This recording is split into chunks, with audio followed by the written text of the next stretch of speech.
All right, so here's where things get wild. The feds are now claiming they're actively building a case against Lil Durk.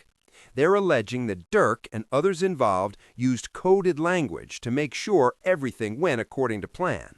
According to them, Day is being identified as a lieutenant alongside a co-conspirator labeled number 5. They're saying co-conspirator C, aka Day, recruited the hitmen and promised them $1 million on Durk's behalf. Now listen to this part. Footnotes add more context, and this info is highlighted by Durk's so-called imaginary manager. On Twitter, he breaks it down, saying the footnotes explain the coded language and even hint at what might have been part of the alleged reward. And get this, they're claiming some of the people involved were gifted grills for a killing. Yeah, grills. Oh my. Durk's side is pushing back hard, saying that the detail isn't even mentioned in the second superseding indictment. The defense is expected to respond today to revised disclosures tied to music evidence the government plans to use at trial. Now, bro, however this plays out, if people are really willing to cooperate against Durk, he's in serious trouble. That's just my opinion. Because once that starts, everybody starts saving themselves. Think about it. They're saying some guys were willing to commit killings over $1 million for the main person, and others allegedly did it for grills in their mouths. Of course some people are going to flip. And let's be real, nobody probably even got paid anyway. So yeah, this doesn't look good. Lil Durk is facing a major fight, even though he does have a strong lawyer. We'll see what actually comes out in court. Maybe this was a rogue individual moving on their own, trying to later claim Durk owed the money. Who knows? But as it stands right now, the picture isn't pretty. Now, switching gears, 50 Cent is being accused by his first baby mother of buying her silence. And honestly, this isn't even new news. This has been known for a while. Basically, she kept asking 50 for money, and he eventually said, "All right, I'll give you a lump sum," supposedly around $1 million. The deal was that he bought her life story so she could never publicly speak about it. And let's be honest, that was foresight, because as time went on, she started trying to drag him, say anything, make anything up. 50 saw that coming a mile away. He probably did the same thing with his other baby mother, too. From a strategy standpoint, this might be one of the smartest moves he ever made. She now claims his team pressured her into signing away the rights.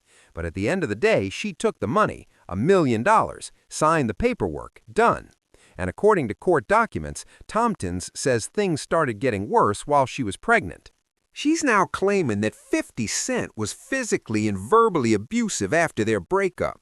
Hold up, because this is where it starts getting tricky for her. If there's no resolution in her favor, this situation goes public in a way that could actually backfire, and he could take her to court. To me, it comes off like jealousy that 50 moved on and things didn't work out between them. Because of that, she seems determined to tear him down. I'm not saying he's perfect, but we've seen this movie before. If this were true, you won't believe this. It would have come out a long time ago. Where are the police reports? Where's the paper trail showing he put his hands on her? There's nothing there.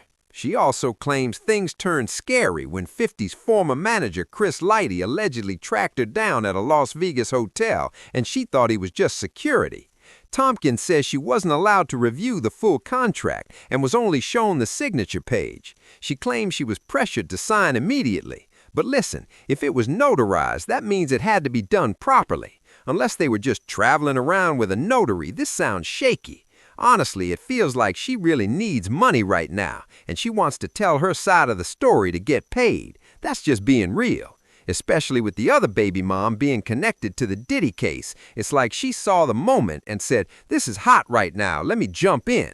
And fans are wild. They're out here saying Blueface's cough sounds like Eazy-E's cough when he got sick, and that's evil. Putting that on someone is crazy. Now, switching gears again, Ty Leo is saying he didn't backdoor Akademiks. He says Akademiks used to post his content and remove his CAG. Yeah, but hold up. He was still in the videos. That's how people even started knowing who Ty Leo was. Then he linked up with other streamers, and that's how his name spread. Most people really know him because he's cool with Kai Cenat, and he's basically Lil Baby's cameraman. Now, here's where it gets messy. There's talk about Ty Leo plotting to end Kai and Gigi's relationship. Supposedly, he knew Gigi before she got with Kai, and they stayed friends. One day, Kai sees Gigi's name in Ty Leo's phone and asks about it. Ty Leo says, "Yeah, that's my friend." Things get weird from there. He allegedly goes back to Kai trying to frame it like Gigi isn't loyal. And let's be honest, nobody around Kai really liked Gigi like that anyway. Then Ty Leo tells someone else to tell Kai that he's still talking to Gigi behind his back. Hold up, because this actually sounds on brand. Ty Leo always comes off a little devious on stream. There's always that one snake willing to do anything to get ahead. And it gets nastier. He allegedly says that if he exposes this, his birthday is coming up and Kai will give him a big gift. Bro, are you serious? You want a birthday gift for exposing your friend's biggest heartbreak? That's nasty work. So Little Rich Cree plays along at first, but now he's exposing everything. And this is the same circle where Ty Leo is allegedly trying to backdoor Akademiks for Little Baby. Supposedly at that brand risk event with Aiden Ross, K. Rich tried to smack Akademiks while security was distracted. Ty Leo tried to explain it away later, saying he only confronted Akademiks about removing watermarks. But come on, the timing looks crazy. It feels like it was about getting a favor from Little Baby. And now it's all starting to connect. Little Baby has allegedly avoided meeting Akademiks, even pretending he was in Jersey and never showing up. We've seen tension between them for years. Akademiks even claims labels paid him not to speak negatively about Little Baby while albums were rolling out. That actually makes sense. Labels protect their investments. And we all saw Little Baby promoting Akademiks heavily, even when the music wasn't hitting. Now Little Baby is saying he'd fight Akademiks for the right price. And listen, when it gets to that point, you already know this situation is far from over. Alright, so now Akademiks is saying he's down to fight for half of whatever bag Lil Baby gets. And listen to this. Now there's talk about Whack 100 and Aiden Ross setting up a possible brand risk event around it. That would be huge, like internet-breaking huge. Then you've got Offset saying he wants to fight Finesse 2 times because Finesse keeps talking about punching Offset in the face, and Offset is down. So now that's another big matchup that could land on the same card. Hold up, this would actually be a crazy event. A good one, a very good one. But let's be real, Lil Baby isn't doing it. Akademiks straight up said he won't. Akademiks even joked they should call him 4PF, standing for 4 Ps, which I can't lie is wild. Now Lil Baby's trying to show himself training, like he's getting ready. And here's my take. Ever since he blew up, his whole energy shifted. He's wearing little purses, moving differently, doing things that don't line up with the tough street image he came in with. You see him at those all-white Michael Rubin parties, getting hugged up by dudes, looking giddy, loving the attention. It's weird, bro. He went from street rapper to looking like Rubin's new favorite artist, low-key replacing Meek Mill. The whole thing feels off. Now he's posting gym clips like, yeah, I'm getting fit. Nah, hit the studio, not the gym. Now, switching lanes, Kanye doesn't look happy at all. His anti-Semitic rants over the past couple of years really seem to have derailed everything. Fashion, music, business, all of it. People just stopped rocking with him. He put out this long statement through the Wall Street Journal, and listen, it's a lot. He talks about a car accident 25 years ago, breaking his jaw, and claims it caused frontal lobe damage that wasn't properly diagnosed until 2023.